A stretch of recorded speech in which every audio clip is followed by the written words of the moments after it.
Long after darkness, on about November 10th, 1944, the 4th Division leapfrogged some 30 miles farther north along the German-Belgian border. This was to be a highly secret maneuver, so elaborate pains were taken to erase all signs of our identity. Divisional and regimental numbers were blocked out on all vehicles, and the green four-leafed ivy shoulder patches of which we were so proud were removed from our uniforms. All personal letters bearing the division number were burned. Our blacked-out trucks took long, confusing detours to the rear to mislead local enemy agents, and we arrived at our new post before dawn, sleepless and miserable. It was something of a shock early that morning to pick up the English-language propaganda broadcast of Berlin Sally, welcoming the 4th Division to its new position in the Hurtgen forest. Actually, the deduction was simple.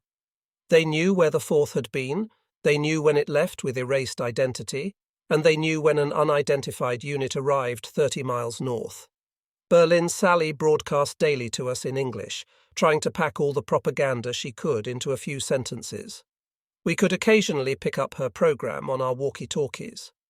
We bivouacked in very rugged, roller-coaster terrain deep in the forest east of Zweifel, Germany, near the middle of the Hurtgen, a 100-square-mile forest of extremely steep hills, rough ridges, and deep ravines covered with oak, maple, birch, scrub oak, white pine, and jack pine. Some growths of hardwood were over 100 feet tall. Pines of mixed heights of about 10 to 50 feet were planted in closely packed rows. Now and then we would see a giant stand reaching up almost 100 feet. The country was obstacle enough in itself, yet the Germans had two additional advantages. They always knew exactly where we were, having just left there themselves, and thus easily called down shelling on us. They also had prepared in advance a series of defensive positions. After they had made our attack as costly as possible, they simply pulled back a few hundred yards to their next emplacements and bombarded the ones left to us. Their new line usually gave them command of everything in front, being perhaps on an upward slope or near the lip of a ravine. Their bunkers were made of thick logs with a few feet of dirt on top. The bunkers were almost immune to artillery, which had to arc in overhead.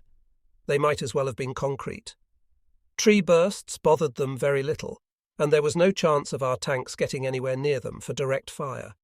The infantry had to take them the hard way, going in after them one at a time, sometimes through barbed wire. Why the Hurtgen forest was not bypassed is still a major question. Possibly the Allies feared the Germans would open the floodgates on the Ruhr dams just to the forest's south. Opening the gates would have flooded much of the land to the northeast. Some experts feel that the dams could have been captured and the forest still bypassed, but it is possible that the Allied leadership felt that the forest could also have been used as a base from which the Germans could launch a major counteroffensive.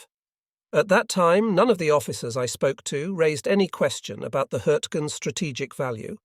We were ordered to fight there and assigned sectors to take. We knew going there had been very difficult. Several American divisions had fought there for almost 2 months, and none had been able to make a complete breakthrough.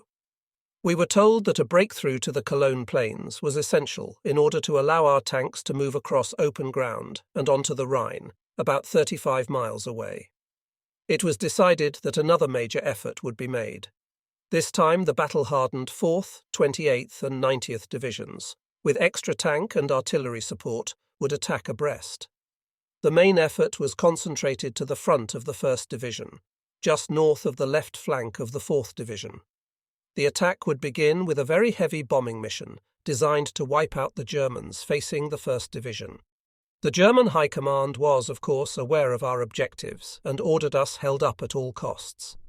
Several experienced German divisions were sent in along with masses of artillery. We heard there were as many as 17 battalions of artillery. Later we had reason to believe it. The days had been growing shorter right along at that time of year, and in the tall, dense forest, daylight faded away around 5 in the afternoon. The blackness lasted until almost 8 in the morning. Winter also came early that mid-November and proved it with dreary rain, a dousing of early snow, and a miserable chill. Normally each man carried a blanket and shelter half of a canvas tent, so that he and a buddy had a complete tent and 2 blankets between them. But the weather was so bad, we had the men set up in threes, so each could share a tent, an extra shelter half to lay on the ground, 3 blankets, and the warmth of 3 bodies. We also always slept in our woolen clothes, and even through them the ground felt rough and was piercingly cold. While waiting for the weather to clear for our bombers, we rechecked weapons, stored up some rest, and also received enough men and officers to bring the unit back to full strength. We awoke one morning to a deep hush and crawled out to find 2 inches of new snow.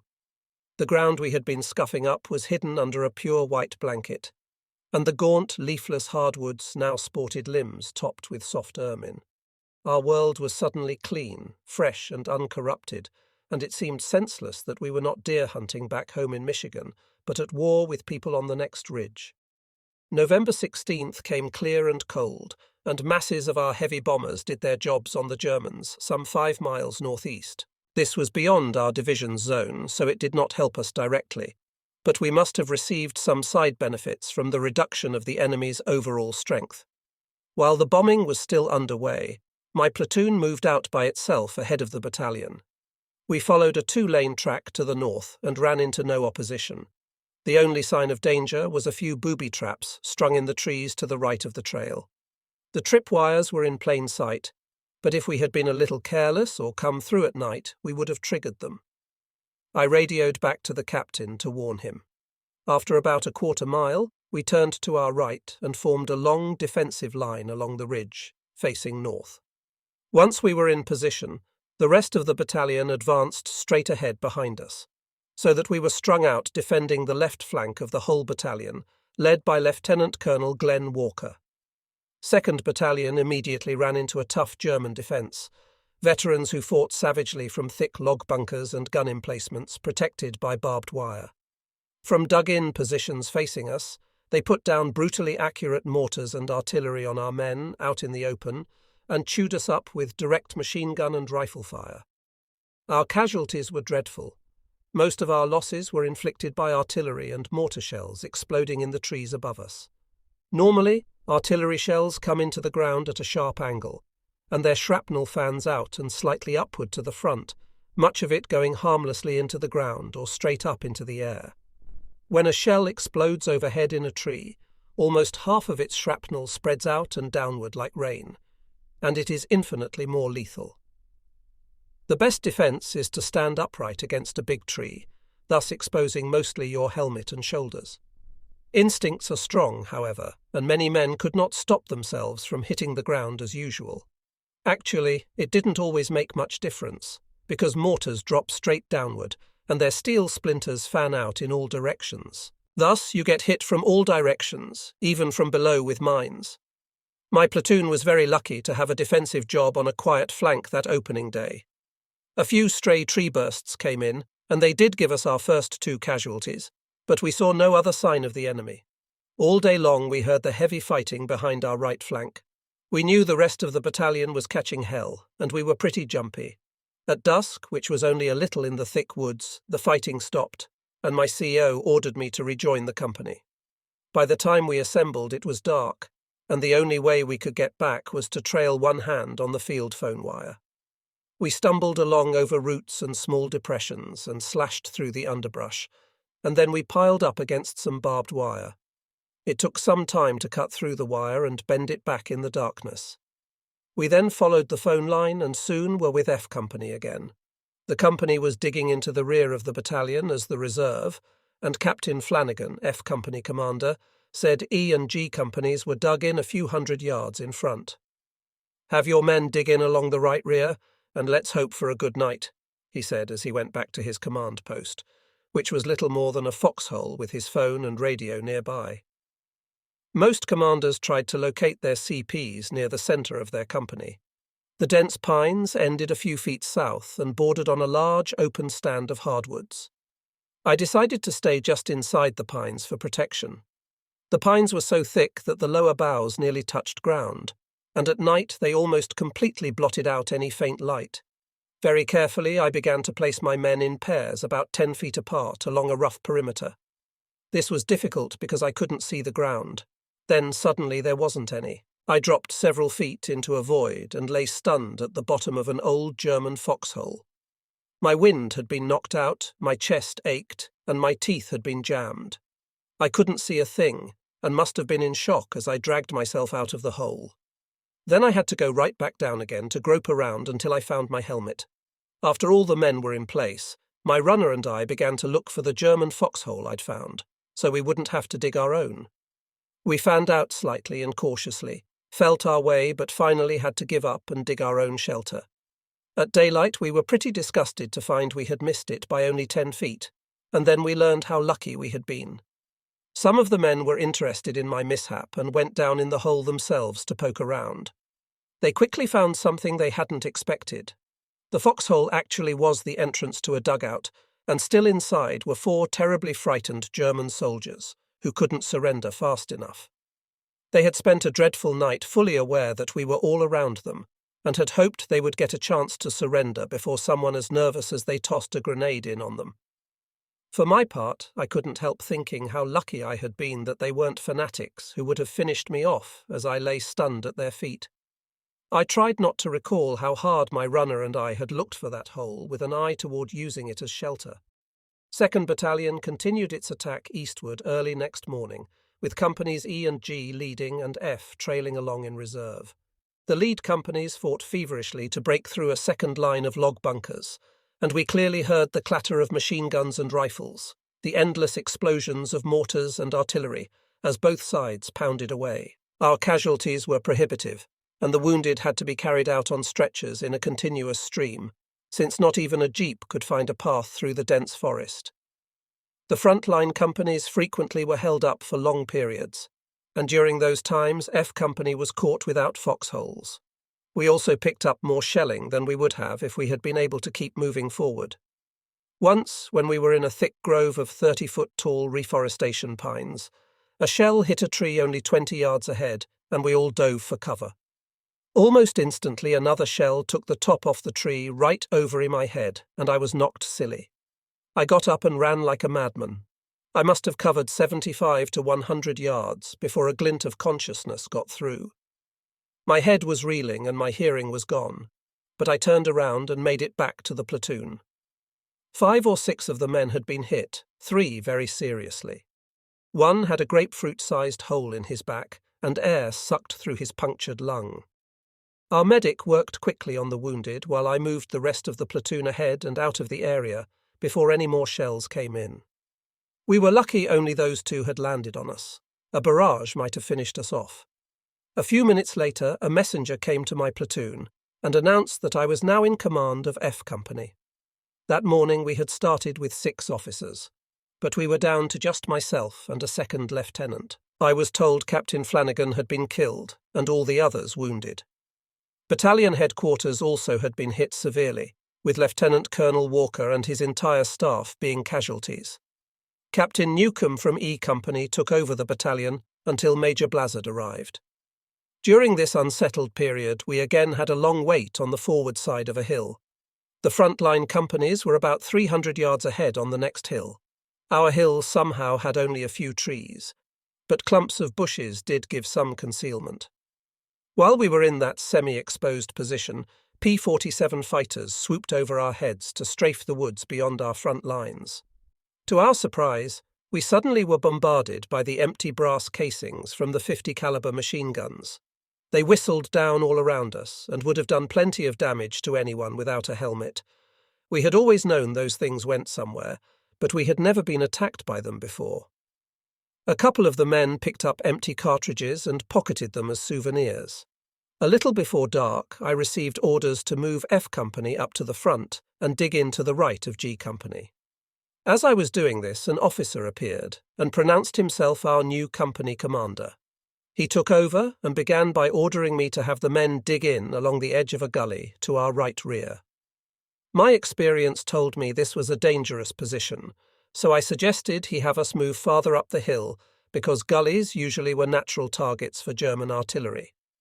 He refused the advice and insisted we dig in where he'd said at once.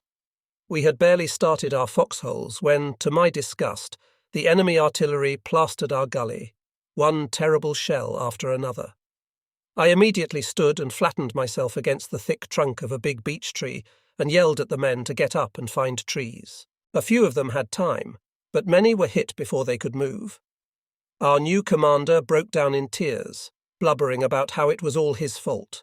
He kept at it, and when I realized he was completely out of control, I called the battalion to report the situation and was told to send him back to the aid station.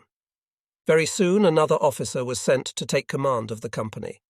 He was a good man, a combat veteran who had been wounded earlier. Though not yet fully recovered, he was being rushed back into a special hell called Hurtgen. He was just not ready. On a cold November day, beads of sweat plastered his forehead. His fingers trembled so much he couldn't manage to light his cigarette. Next day, he went back to battalion headquarters and was sent onto the rear. It must have been hellish to come back to the front lines after a serious wound, and I'm glad I never had to go through it myself. Since headquarters apparently had no one else to send up, I was left in command of F Company once more. I felt totally inadequate. I was sure I could handle a platoon of 40-some men in combat, but I was overwhelmed by the responsibility for a whole company, with its 4 platoons and a headquarters section. It would have been easier to work up gradually as an executive officer before becoming a company commander. Around noon I was ordered to report to the battalion command post, which was only 300 yards back. There, in an old German log bunker, I met our battalion commander, Lieutenant Colonel Thomas Keenan. Also present were Captain Faulkner, the new commander of E Company, Captain Tolles of G, and Captain Newcomb, now battalion exec. I was rather proud that 3 of us, Newcomb, Tolles and myself, had all served together at one time in E Company. Colonel Keenan told us our attack would continue in the morning, and that the 1st Battalion would be on our left and would jump off at the same time. Our objective was the edge of the woods southwest of Grosshau, about 1,500 yards ahead. The plan was for E and F companies to attack abreast and spread out along each side of an east-west fire trail. Company E was to attack from its present position, and F was to move up through G, now abreast of E. The 1st Battalion was about 1/4 mile away on the left flank of E Company, but my F Company's right flank was completely open, so far as we knew. The woods ahead were mostly thick reforestation pines about 25 feet tall, and so dense we couldn't see more than 20 feet ahead. I knew it would be difficult to control men we couldn't even see most of the time, and this while we were under fire, so it seemed an awful risk to thin out lines by spreading out so widely. As a brand new company commander at my very first meeting with experienced company commanders before a new battalion commander, did I wait to find out what the others might think? Or did I brashly stick out my young neck? "With all respect, sir," I heard myself saying, "I don't like this plan because I think it would be a major mistake to spread out so thinly with our flanks unprotected. We're very short on officers and non-coms, and in my opinion control would be extremely difficult. With unprotected flanks, we have to be able to move very fast." The colonel looked startled, and after he'd swallowed, asked if I had any suggestions. "Sir, why don't we hit in a column of platoons? Hit hard and quickly and punch a hole through fast. That way we have our men closer together, we can control them, and we can defend better if we get hit from a flank. If we move fast enough, we might get in ahead of a lot of the shelling." I was sweating a little as Colonel Keenan looked around at the other officers and asked what they thought. They quickly supported me. My hat was off to the new colonel. He would listen to suggestions and be willing to follow them. Many a battalion commander would have cut me down on the spot. The colonel thanked me and said we would use my suggestions. We worked out some details and returned to our company areas as the colonel wished us luck. Back at F Company, I briefed my 4 platoon leaders. I now had 2 second lieutenants and 2 staff sergeants in charge of platoons. One of the lieutenants was just back from the hospital but seemed in good shape. It was important, especially considering the lack of vision in the woods, to know our exact jump-off point in the morning. So I sent a platoon leader up ahead some 300 yards to make sure of G Company's location. His platoon would be leading the attack in the morning. He was back in a short while.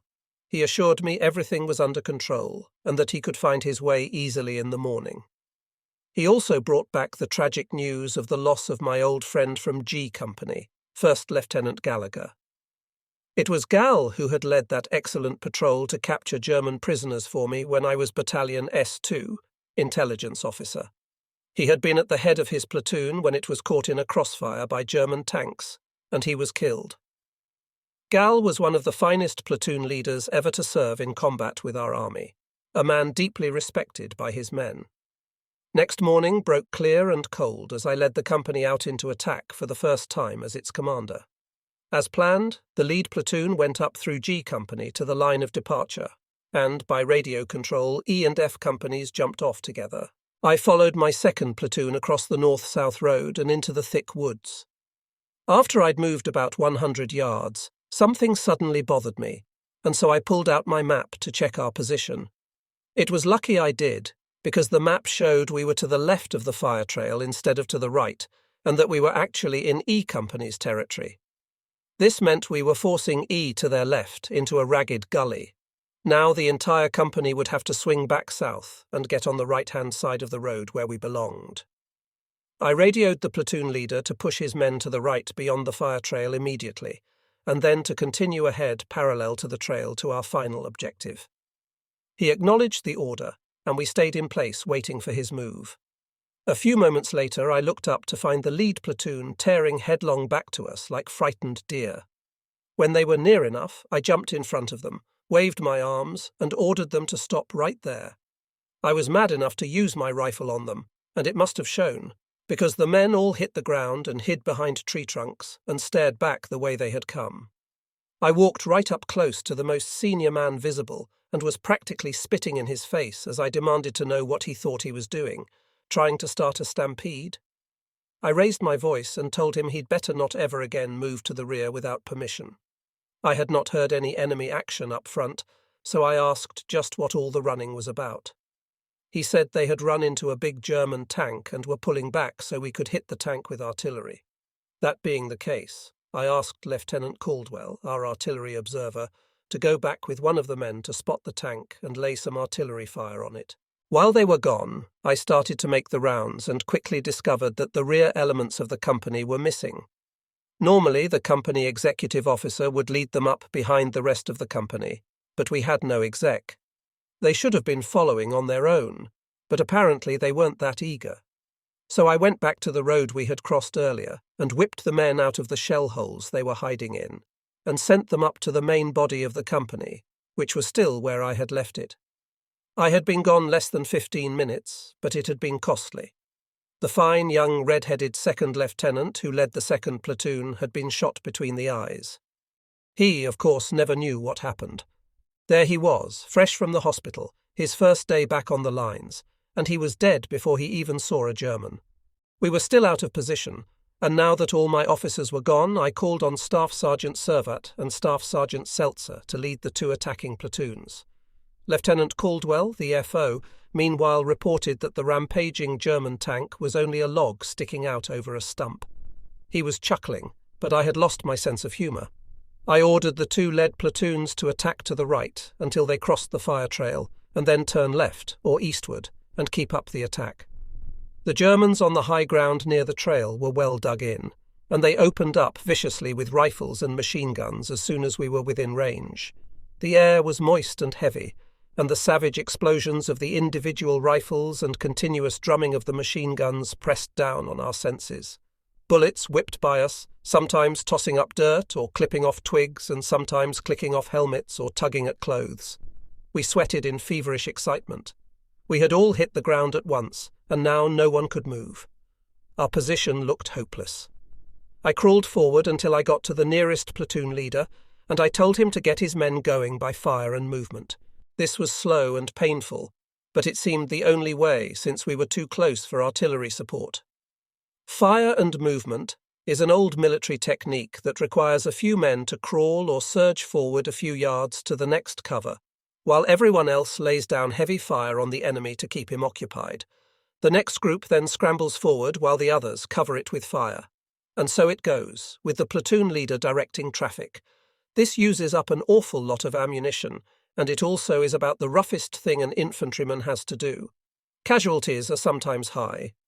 Actually, it's suicidal to stay in place where enemy fire can seek you out. The only real safety is in getting ahead and driving off the enemy. The lucky ones pick up wounds just bad enough to send them to the hospital and its comfortable beds and 3 hot meals a day. Usually it takes a man a few seconds to realize he has been hit, and then his first emotions are great satisfaction that he has done his job honorably, and intense relief that it is all over for a while, especially if it's a light wound. At that moment I found my men were being pinned down by one very stubborn machine gun in a bunker out of reach, so I worked my way back to my 60mm mortar section. The non-coms who led this section had been wiped out and not yet replaced, so I asked a likely private if he could fire the mortar. He said he wasn't sure, but he would give it a try. I showed him the target in a clump of trees 150 yards ahead, and he and the men fired a round. The explosion knocked the mortar barrel backwards, sent the 60mm shell straight up overhead, and forced us to run for cover. He had set the mortar up to fire almost straight up, and that meant the shell would fall quite close to the mortar. That was enough for me, so I went looking for Lieutenant Caldwell. He was able to call in a few 105mm artillery rounds, but refused to try a barrage because we were so close to the target. These shells, plus a few near misses with rifle grenades, finally gave the German machine gun crew the right idea, and they withdrew. At this point, I was beginning to realize the full gravity of our situation, and I decided to inform Colonel Keenan. I spoke very carefully on the radio as I explained to him that all my officers were gone, that we were getting loaded down with wounded needing evacuation, that our ammunition was almost gone. I said I didn't see how we could continue in this condition against such a formidable enemy defence. It seemed to me I was completely objective, simply listing the plain facts, and that my assessment was correct. Colonel Keenan then taught me a powerful lesson in positive thinking, one I've never forgotten. In a calm, matter-of-fact voice, he said, "Wilson, ammo is on the way over now. I know what you're up against, and I know you can and will continue to advance and take that line of defence." Without another word, he broke the connection. I was furious. The guy back in his CP was asking the impossible. It was crazy. Then the bearers arrived with bandoliers of ammunition, and somehow we took on new life.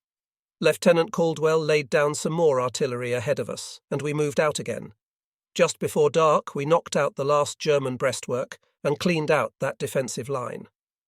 The surviving enemy pulled back a few hundred yards into the woods, where the pines were very close together, leaving us in a relatively open area of scattered hardwoods. Darkness came quickly in the forest, and we had to stop and dig in for the night while we could still see what we were doing. Because of the German artillery and mortar fire, we had to get below ground and also get a log roof over our heads. The Germans, of course, did the same thing, and whenever their abandoned shelters fit into our line, we used them gratefully. Most of us weren't so lucky, and so, after an exhausting day, we had to start digging. Such is life in the infantry. Our advance for the day had been about 500 yards, and E Company on our left had gained about the same. It was extremely costly yardage, possibly the most expensive real estate in the world, and we never could have gone the other 1,500 yards to our original objective. During the night, we received a few riflemen and 3 officers as replacements. One officer had some experience, another was a former sergeant who had earned a battlefield commission, and the third was a very big, rough recruit, Second Lieutenant Smith. Young Smith kept me awake quite a while that night. He had probably heard plenty of the truth about our losses, and he was so nervous he couldn't stop talking. Rather than try to turn him off, I let him wind down. There was plenty of shelling to keep me awake anyway. At daybreak, I got up and made my way along our lines, checking every man. Mortar shells continued to drop in our area, most of them bursting overhead in the treetops as I made my rounds. It occurred to me that this business of being up and around checking on the men and showing them that you were still there was one of the reasons casualties were so high among officers. I came upon one man lying face down, dead, in the bottom of his foxhole. I didn't know who he was, so I reached down inside his shirt for his dog tags, and my hand came upon a gruesome mess of cold blood. He was one of the replacements who had arrived after dark. He had died even before he had a chance to fight.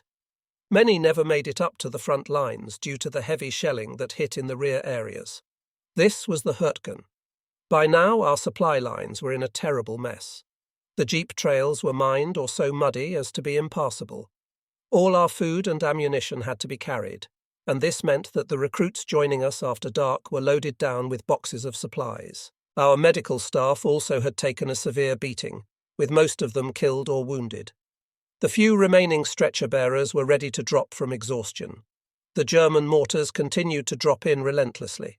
Some became deadly tree bursts, and some made it to the ground. Since they were coming straight down and faster than sound, there was no warning.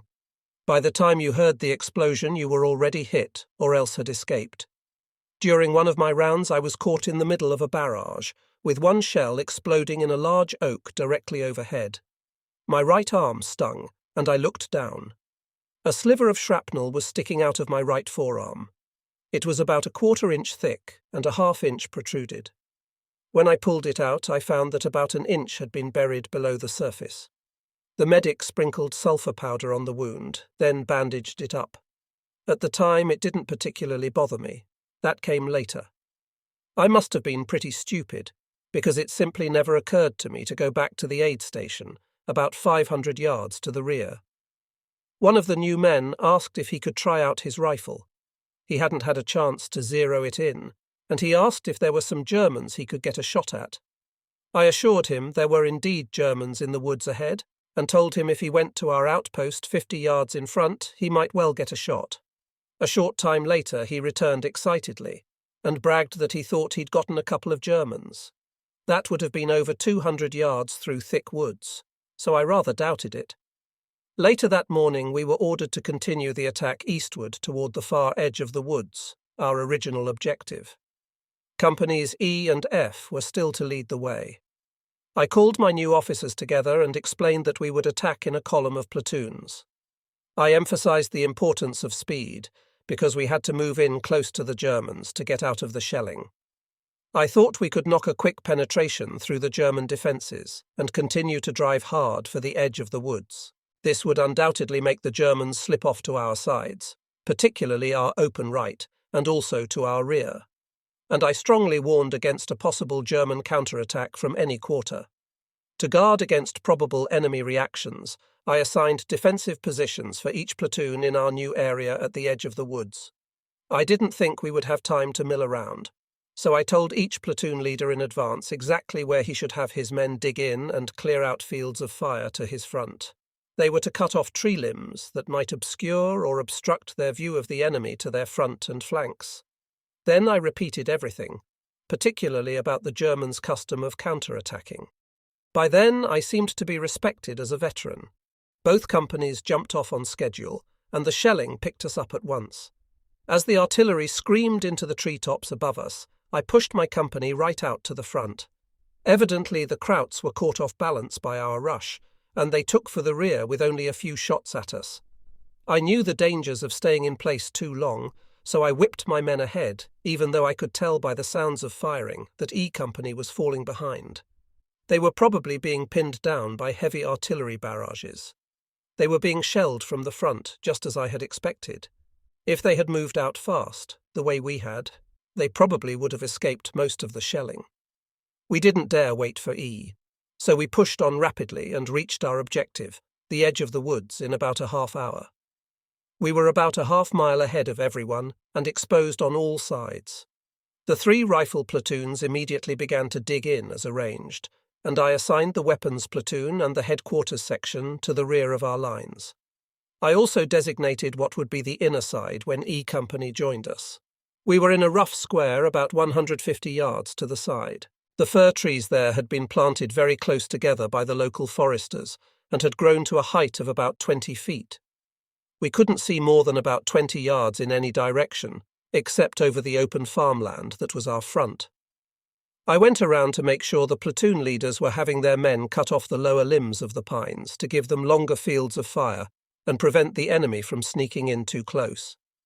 I had just finished my rounds and was starting to help Lieutenant Caldwell dig our foxhole when the audacious young fellow who had so eagerly tried out his rifle the day before came charging wildly up to me and stammered, "Germans! "Germans!" and pointed to the rear. If only he had fired that rifle at them, some of his buddies might have had enough warning to save themselves. Before I could move a step, the clatter of machine guns and the brrrr-rip of burp guns sounded almost on top of us. The men on the rear line were only partly dug in, and they dove for the ground. These were mostly replacements, and they were shocked and nearly paralyzed by the suddenness and fierceness of their first action. Very few of them even attempted to fire back. Lieutenant Caldwell and I began firing our rifles and yelling at the men to start shooting. Then I told Caldwell to keep trying to get them to shoot while I went up to the front, actually back to the front, to get more men. Bullets cut through the branches and zipped all around me as I ran back. Every damned man I came upon was trying to hide in his foxhole or under a tree, making no attempt at all to fight back. I rousted a bunch of them out and got them to follow me, running as low as possible under the whizzing bullets. It was easy to tell where the Krauts were from all their firing, and I led the dozen or so of my men out to the side and killed a couple of them, wounded 3 and took a prisoner. A few managed to get away. Actually, it turned out to be only a combat patrol, but they were so heavily armed with automatic weapons that they sounded like a whole company. They sure raised hell with us for a time. With the excitement over, I got the men back to cutting branches to clear fields of fire. I told them that was far more important than digging foxholes. They had found out the hard way. Normally, I would have continued to work on our defences, leaving the wounded to our very capable medic, but I couldn't find him anywhere. Then I heard muffled moans from a nearby foxhole and went over to find my new young Lieutenant Smith lying shot to death with his body blocking the entrance. I tugged at his limp 200-pound body, but couldn't budge it due to my bad arm, so I yelled for help. His body was riddled with German bullets. He must have died instantly. All our talking the night before would never serve any purpose, although I couldn't help wondering if he might have had a premonition. Underneath Smith's body was Sergeant Servat, who had been terribly wounded in the face. Somehow the gutsy sergeant was still conscious. A third man was at the bottom of the log-covered hole, and it was our missing medic. He was quite unhurt, but completely pinned down by the other 2. He quickly went to work. First we sent the walking wounded, including the Germans, toward the rear. Then the medic worked on a man hit in the gut, and I did what I could for Servat. I tied bandages around both sides of his face and asked if he thought he could make it back to the forward aid station some 1,200 yards away. He nodded, and so I pointed him on his way, telling him he was bleeding internally and that he mustn't stop to rest but had to keep moving to save his own life. There were no stretcher bearers. Somehow he made it. It must have been the longest journey of his life. The man with the stomach wound needed to be evacuated, but the stretcher bearers were all casualties themselves. I offered to rig up some kind of stretcher and send 2 men back with him, but he didn't want to be moved. He said he was sure he would be okay until a jeep could get that far. I wish I had insisted, because he died that night from shock and loss of blood. The medic and I second-guess ourselves and felt pretty sick about it. My arm was so sore that it was almost useless. I couldn't grip a shovel handle, so I ordered the German prisoner to dig my foxhole. He was about 40, and a couple of times he wanted to stop and rest, but I was so damned mad at the deaths and wounds he and his buddies had caused that I took it out on him a little and wouldn't let him stop. Then I had him cut some thick pine logs to make a frame for the top, and on this frame he spread big pine boughs, then his rain cape, and then a thickness of dirt as extra protection against tree bursts. About a foot of small pine boughs made a wonderful mattress at the bottom. This was the best foxhole I ever had, being high enough to sit up in and wide enough for 2 men to stretch out in. We weren't used to such elegance. Lieutenant Bowman, heavy machine gun platoon leader from H Company, was sent up to us with his 2 sections and 4 water-cooled machine guns. They added tremendously to our defence. I let Lieutenant Bowman share my deluxe foxhole because Lieutenant Caldwell had decided to dig in closer to the open field in case his artillery was needed. Just before dark, E Company made it up to our left. They had had a rough day. This left only our right flank exposed, and I had already moved our own light, air-cooled machine guns over there and cut some wide and deep openings through the pines for better observation of enemy movement. We were well dug in and could hand out a tremendous amount of damage if attacked. The fronts of both E and F faced eastward across big open fields, which were about halfway between Kleinhau on our southeast and Großhau on the northeast. Both of these villages lay in the open farmland about 3/4 of a mile apart, and we were about 1/4 mile west of the main north-south road connecting them. 1st Battalion's A, B and C companies were all on line to the left of E. Those companies had taken heavy maulings and were in very bad shape. We were all so short of officers and men that we made no attempt to move ahead for the next few days. We made ourselves as comfortable as possible, staying close to our foxholes because of the frequent systematic shelling day and night. Meanwhile, F Company received 100 replacements and 1 officer, bringing us up to a total of 150 men, which was only about 10 short of full combat strength. I was still shy, a weapons platoon leader and an executive officer, and so I had to take on the executive's job of assigning the new men. Each man was interviewed briefly to find out his MOS or military order specialty. Most turned out to be simply basic riflemen. Both my radiomen had been casualties, so I quizzed each man on his knowledge of radios. Battalion had loaned me 1 radio man, but wanted him back as soon as possible, and he sure was eager to return. Finally, 2 men who appeared to be buddies told me they could do the job. It seemed they had been ham radio operators but knew nothing about military radios, and I decided to keep them in mind in case no one turned up. After the screening was over, I had to go back to those 2. Then I told them to finish their foxholes and report to the regular radioman for instructions. I told the battalion radioman to teach them only the fundamentals and how to change batteries. He kept them busy the rest of the day and toward evening convinced me they could handle it, so I let him scamper back to his real assignment at battalion, where they'd been working short-handed. He had seen enough front-line duty. Day and night the shelling never ceased. The Germans, of course, knew exactly where we were regrouping, and they wouldn't let us rest. Our log roofs could take care of any shrapnel, but 2 of our men were killed instantly, torn to pieces by a rare direct hit as they slept. One day we were startled by the thunderous roar of what seemed like a freight train overhead, and a huge shell landed with a tremendous blast about 75 feet to my left side. It ploughed a crater 8 feet deep, 10 feet wide, and 15 feet long. This was within our lines. We were shaken. This was the biggest one that ever landed near me, and I reported it to the battalion. Some artillery officers came up and measured the hole and calculated from its depth and angle that it came from a giant railway gun about 16 miles back. They must have put some counterfire out there, for we never got any more incoming rounds from that gun. We were lucky enough to have a rather quiet night, and I managed to catch up on sleep. Next morning, Lieutenant Bowman and I were indulging in a K-ration breakfast when the smaller of the 2 new radiomen plummeted into our foxhole. He was shaking violently, and tears streamed down his face. His whole frame quivered with the spasms, and he was barely able to tell me between sobs that he couldn't take it. Up here. He just had to get the hell out. I had to let him go to the rear. He sobbed like a baby during the entire outburst and beat his head on the ground. I tried to calm him down and reason with him, but all he could do was sputter through his broken sobs. Please, please, let me go. He was beginning to get under my skin, so I dropped the soft stuff and told him angrily that I had been in frontline combat for over 5 months and no one would let me go back.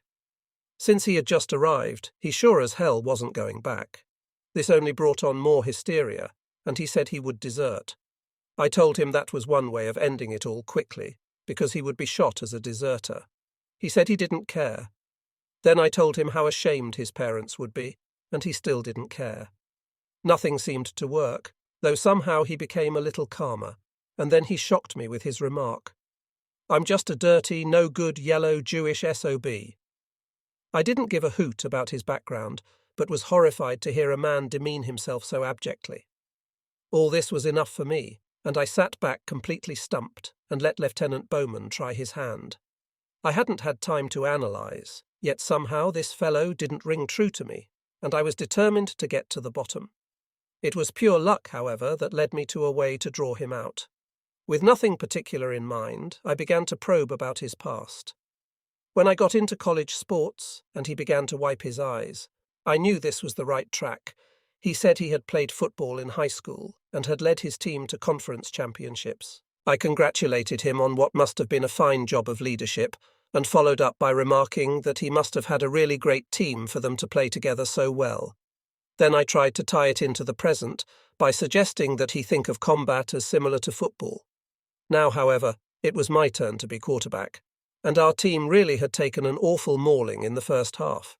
We had used up our entire bench and desperately needed every single man to help us win. I went on to say he might have to go out for a pass or make an end run, or maybe just block on the next play. Right now I wasn't sure where he would be needed most, but a radio man could be very important. By now he had quit crying, and in a perfectly normal voice he said that it had never occurred to him that this was a team effort. But he could see it and would try hard to carry out his assignments. Our talk ran on a little longer, and then I sent him back to his foxhole. It seemed he hadn't quite given up the idea of leaving the hellish trap we were in, for he tried to get back to see me several times that day, but I wouldn't let him in my foxhole. Once some shells landed nearby, and that sent him scurrying for his foxhole. Finally, he stayed there. The dramatics weren't quite over, however. Later that day, the other radio man, a big guy over 200 pounds, crawled into my foxhole, and he too was crying. On his hands and knees, he blubbered and begged me to let him go to the rear. By now I had become something of a drama critic, and his performance was far inferior to that of his smaller buddy. I blew my top and shouted at him that the two of them were trying to play me for an idiot, and I'd had it with them. Surprisingly, he readily admitted it, and even went on to describe how they had spent a few hours the night before planning the charade. It seems they had both been in plays at college and had had some training. In spite of myself, I had to admit the first guy was quite an actor. I had to marvel at his talent in producing such big tears, and in shaking convulsively so realistically. He was every bit the equal of Marsh's Corporal Klinger. I got rid of the big guy quickly, telling him I would have him shot on the spot if he gave me any more trouble. He dried his tears at once and promised he and his buddy would do their jobs. This was my first encounter with an overt attempt to fake battle fatigue, and instead of seeing the humour or allowing for circumstances, all I felt was a sickening shock. Oh, I knew that everyone had a breaking point, but I had just assumed that everyone naturally was doing his best up to that point. This may seem a bit naive, but I do think it was the way most of us felt. Most of the men I knew in World War II seemed to accept their role to fight for home and country without complaint. I don't recall a single person who questioned our involvement. We were not gung-ho, but quietly went about our duties. Perhaps that is why the occasional shirker stood out. I have witnessed real emotional breakdown under the enormous physical and mental pressure of combat, and for those cases I have the most heartfelt sympathy. It is awful to see men go into convulsions, froth at the mouth, gibber incoherently. Many later responded to rest and treatment, and some were returned to the front, time after time. Some of the poor guys never did make it back to normalcy, even long after the war. But I knew of only 2 men who ever made a completely successful return to the battlefield. Our Thanksgiving dinner was hand-carried up to us by men from the service company. Our cooks had put together giant turkey sandwiches, and they were a treat compared to K-ration spam, even though we, of course, received none of the usual fancy trimmings. It wasn't all celebration, however, for we learned that some of the food-carrying party had been hit on the way up. Though this happened all the time, we never quite learned to accept it. We had been fighting in the Hurtgen forest for 12 days, the worst combat I had yet encountered.